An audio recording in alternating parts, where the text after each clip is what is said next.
Hello, Assalamualaikum Fahmi. Hello? Fahmi. Sihat kah? Buat apa PKP sebenarnya PKP ni? Oh, PKP PKP sekarang ni aku tengah buat kerja part time lah. Menampung duit family. Itulah nak bersukan pun susah kan? Nak keluar pun tak boleh. Tu lah. Assignment kau dah siap lah? Sama yang mana ya? Yang falsafah pendidikan kebangsaan tu. Aku dah hampir siap lah. Aku ni confused lah dalam dilema untuk falsafah ni. Sebab banyak kan untuk falsafah pendidikan kebangsaan. So, penyertaan untuk falsafah pendidikan kebangsaan tu, dia tu apa maksud dia? Yang mana? Untuk falsafah pendidikan kebangsaan tu. Oh, yang tu penyataan dia. Ya. Penyataan dia macam pendidikan Malaysia ni salah satu usaha untuk mendidik ataupun membentuk ke arah lebih pada perkembangan lagi sasiah diri dalam setiap individu tu lah, secara menyeluruh dan bersepadu.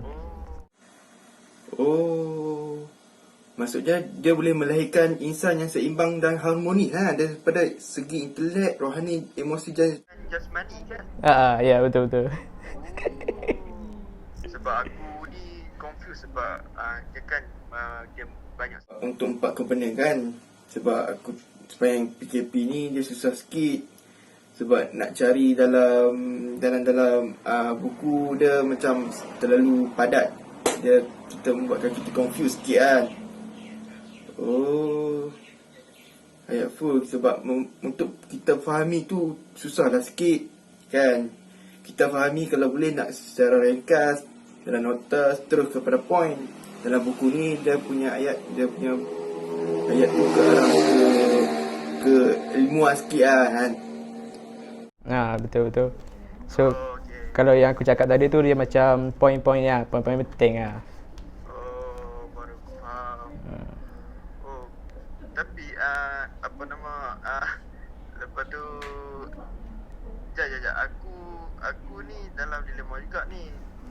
Kalau menerusi emosi tu, maksudnya dalam falsafah ni dia boleh melahirkan ilmu tak? Kalau macam mana nak bagi tahu seseorang tu boleh menjadi aspek penting tak? Tanggungjawab kebayaan untuk macam kesetaraan diri tak? Dia memberi semangat terhadap masyarakat. Yang tu. Yalah, dalam benda ni dia usaha untuk bertujuan melahirkan rakyat Malaysia lagi bertanggungjawab lah, berilmu pengetahuan dan bertambah dan memberi sumbangan penting terhadap masyarakat dan negara. Kira boleh membinakan negara bangsa kita kan? Falsafah ni. Kira bagus juga pendidikan kebangsaan kita ni kan? Ya. Kira macam falsafah kita ni, contoh atau kita sama mengaji, sama belajar. Lepas tu kalau kelok-kelok tu kira kita boleh membangunkan negara kan. Betul tak? Salah satu faktor untuk membantu membentuk negara ialah kira harmoni kan. Betul. Dia atas jelasannya betul lah. Okey. Tapi aku tak faham macam mana kita nak bincang pendidikan terbagi tu, yang instruksi individu dan ekstrinsi tu, kita siapa yang lebih arif kan? Aku rasa tu lebih arif tu pasal Rafiqin. Dia pro babak ni. Nanti kita call dia. Dia call dia. Okey. Aziz lama tak jumpa dia. Try call dia. Okey. Aku try call dia. Okey. Hello, Waalaikumsalam. Razin. Weh.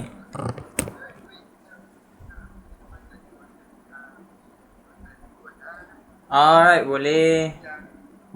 Senang kita nak bincang apa Okey, aku Kau sihat tak, Aziz? Alhamdulillah sihat. Aziz. Dengan Fahmi sihat ya? Alhamdulillah sihat. Kau PKP buat apa ya? aku PKP aku banyak membincangkan tentang aspek tentang falsafah pendidikan kebangsaan. Dia macam aspek-aspek penting lah dalam kita punya kehidupan. Okay. Yang pembincang bodoh aku ni. Aku aku jatuh lah. Masalah. Jatuh lagi. Okay. Okey, boleh. Apa aku penting kan sikit pasal falsafah sebab aku nak siapkan assignment ni. Tapi Ah. nak siap dia. Okey, aku nak tanya pasal yang empat komponen pendidikan tu seperti intelek, rohani dan emosi asmani tu. Ya. Nah, dalam semua aspek tu, dia boleh buat apa sebagai untuk membangunkan pendidikan? Okey, macam tu kan Fahmian. Macam bagi aku lah, macam kita membincangkan tentang komponen proses pendidikan seperti intelek, rohani, emosi dan jasmani tu bagus untuk kesihatan kita dan untuk pendidikan yang akan datang, betul tak? Untuk kecergasan kan? Betul. Okey, oleh situ aku akan berikan beberapa aspek ni yang macam kau tunjukkan. Ni antara komponen-komponen yang penting untuk membangunkan pendidikan. Okey, kat sini aku akan bagi 4 point yang kau nak untuk pendidikan kita nanti ataupun pendidikan kepada masyarakat yang lain. Nombor 1 seperti mendapatkan dan meningkatkan dan menyebarkan ilmu. Contohnya kita mendapatkan ilmu seperti bermain bola, seperti mendapatkan ilmu seperti dalam pelajaran dalam kelas, yang sekiranya meningkatkan ilmu kita dalam pelajaran dan aspek dan menyebarkan ilmu. Kita dapat beberapa ilmu dan kita akan berikan beberapa ilmu yang kita ada tu, kita akan berikan kepada orang lain, kepada masyarakat lain. Yang kedua pula iaitu memupuk dan membina disiplin diri. Contohnya kalau kita memupuk diri kita dan membina disiplin diri kita dalam sesuatu, macam kita memupuk diri kita untuk mendisiplinkan diri kita dalam sesuatu pekerjaan ataupun pendidikan. Contohnya kalau kita untuk belajar sesuatu mesti kita mendisiplinkan diri kan. Ya, betul-betul. Ya, yang ketiga pula memiliki semangat kekitaan dan perpaduan. Contohnya kita bermasyarakat dengan berlainan kaum, di antara kaum-kaum lain kita berkongsi ilmu, iaitu memiliki semangat di dalam diri kita tu untuk kita memiliki macam semangat kekitaan dan perpaduan di antara kaum lain. Kita dapat berkongsi ilmu dan masalah dengan masyarakat lain. Yang keempat pula Macam lain. Ya, macam kita kan sekarang kan hidup berbilang kaum kan dekat Malaysia. Betul? Yang Macam kita di dalam Malaysia ni lah, berbilang kaum. Kita macam ni bang, apa yang itu berbilang kaum, kita berkongsi ilmu dengan diorang. Apa itu ilmu ini, apa itu ilmu tu. Macam kita berkongsi ilmu dalam pendidikan juga, kita dapat menimba ilmu daripada guru-guru kita. Walaupun guru kita tu berbangsa kaum lain. Macam itulah contohnya kita mendapatkan ilmu tu kepada diri kita. banyak yang kata pasal ni. Aku pun baca sikit-sikit mengenai dengan berkaitan ini sebab dalam sistem pendidikan kita pun banyak menyebutkan dengan membincangkan tentang perkara sebegini. Contohnya dalam kita lah, dalam kehidupan kita seharian kita akan melakukan semua ni dalam kehidupan kita untuk kita, macam contohlah kita mempelajari ilmu lain, bekerjasama, macam tu lah. Lepas tu dia kan ada 4. Lagi satu lagi aku jumpa nak beritahu kat kau, lagi satu. Nombor 4. Okey. Apa tu? Okey, nombor 4 iaitu mengembangkan bakat dan kemahiran teknikal dan manipulatif. Kau tahu tak macam mana mengembangkan bakat? Macam mana? Mengembangkan bakat ni macam contoh kau boleh bermain bola, kan? Lepas tu kau hebat dalam mata pelajaran, tapi kau boleh mengembangkan bakat kau tu ke antarabangsa. Contohnya, kalau kau hebat bermain chess, kau hebat dalam pertandingan bermain teka-teki, lepas tu kau hebat dalam contohnya kita boleh berpidato, pantun, kan? Kita boleh mengembangkan diri kita punya bakat ni kepada orang luar. Lepas tu kita masuk dalam pertandingan, kan kat situ kita dapat mengembangkan lagi bakat kita, betul tak? Ya, betul. Dengan itu kan ada kemahiran teknikal. Dengan kemahiran teknikal tu kan, dengan kemahiran teknikal tu dan manipulatif. Kemahiran teknikal tu sepertinya kemahiran yang kita dapat dalam diri kita. Apa yang kita dapat belajar? Macam mana tu? Kemahiran teknikal ni macam kemahiran kita dapat sesuatu kemahiran teknikal ni, contohnya macam kau dapat kemahiran dalam apa yang kau pelajari dalam bidang kau. Contohnya macam kau pelajari dalam bidang kemahiran hidup semua tu untuk macam kemahiran macam kita. Kalau aku kan, aku pandai lukis. Kalau macam mana aku nak kembangkan bakat lukis aku tu? Oh boleh, kau kembangkan kemahiran kau melukis tu dengan kau membuat satu karya melukis, satu art. Lepas tu kau akan mengembangkan lagi kepada orang-orang lain. Contohnya kau akan masuk pertandingan melukis. Lepas tu kau akan siarkan kau punya lukisan tu kepada orang awam.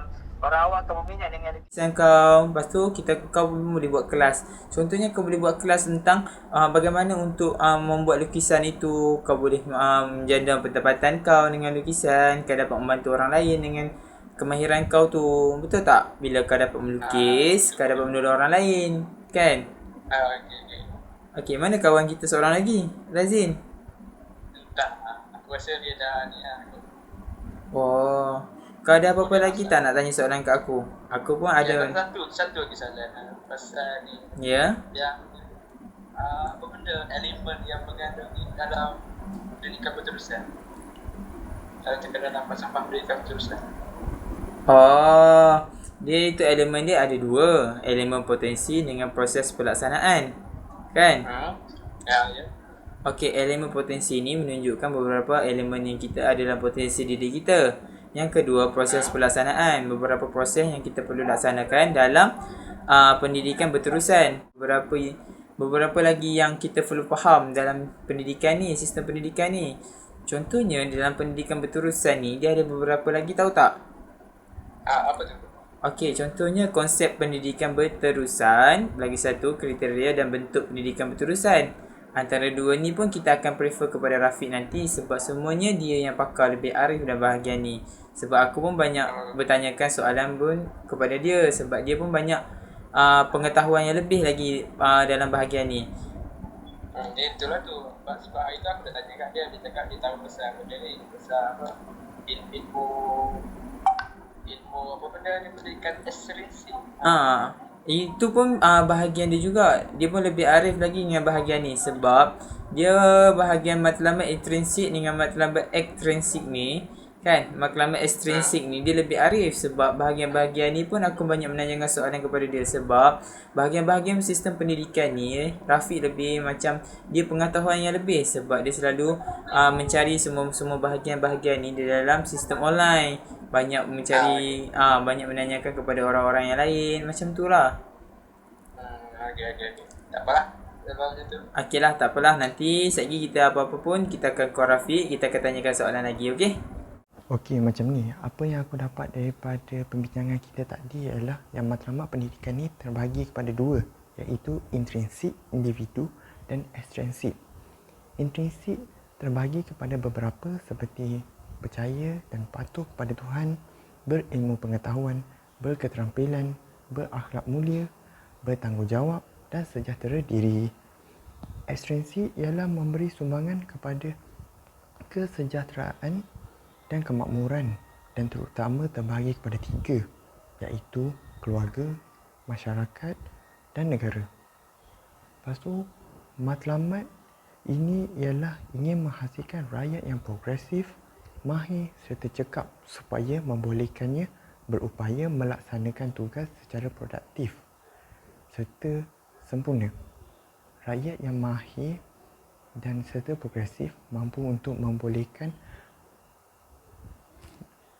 ekonomi negara lebih maju dan juga lebih ke hadapan. Lepas tu matlamat lain yang kita boleh lihat ialah dapat melahirkan rakyat yang taat setia kepada raja dan cinta kepada negara. Taat setia kepada raja adalah penting, sangat-sangat penting kerana akan dapat mengelakkan dari berlakunya pembelotan dan Malaysia tidak akan diceroboh dan pengkhianatan rakyatnya sendiri. Insan yang seimbang dan harmonis dapat memperkembangkan ilmu pengetahuan dan akhlak mulia seseorang individu itu. Ia juga dapat memberikan rasa tanggungjawab dan sumbangan terhadap masyarakat di sekelilingnya.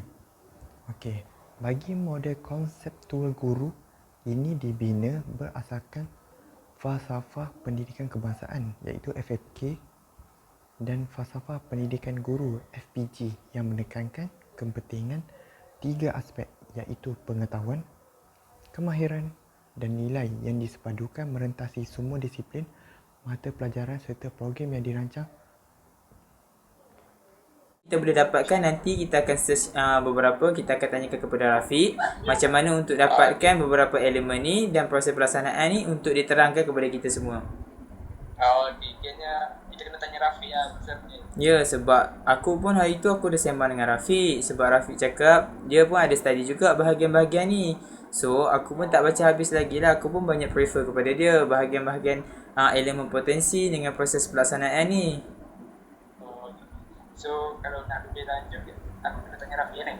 Kita akan tanya Rafiq nanti macam mana untuk elemen-elemen ni dengan proses pelaksanaan. Sebab Rafiq pun lebih arif bahagian ni. Sebab itu pun aku banyak prefer kepada dia. Bagi model konseptual pendidikan guru mengutamakan accountability guru kepada 3 dimensi iaitu kendiri, kemasyarakatan dan ketuhanan. Ketiga-tiga dimensi ini dijelmakan dalam program yang dirancang seperti ketuhanan iaitu menganjurkan peningkatan ilmu, penghayatan dan amalan individu sebagai insan yang percaya dan patuh kepada ajaran agama. Yang kedua, kemasyarakatan menekankan peranan guru sebagai pendidik, pemimpin dan sebagai ejen perubah kepada negara. Lepas tu yang ketiga ialah menjurus kepada pembinaan daya ketahanan, patriotism, pemupukan budaya ilmu, pembentukan fasasiah dan pekerti mulia. Selepas itu, kalau boleh kita katakan selaras dengan falsafah pendidikan kebangsaan dan falsafah pendidikan guru, kesemua ini menggambarkan suatu usaha membina kekuatan dan ketahanan diri guru berasaskan kepatuhan kepada Tuhan dan kesejahteraan masyarakat. Hasrat ini dapat dicapai menerusi pelaksanaan core curriculum pendidikan guru yang menyatu padukan semua aspek pengetahuan, kemahiran ikhtisas dan amalan-amalan nilai yang penting untuk seorang guru itu. Okay. By the way, terima kasih sebab kongsikan ilmu dengan aku juga. Kita sama-sama kongsikan ilmu kan? Okay. Okay. Assalamualaikum. Wassalam. Bye.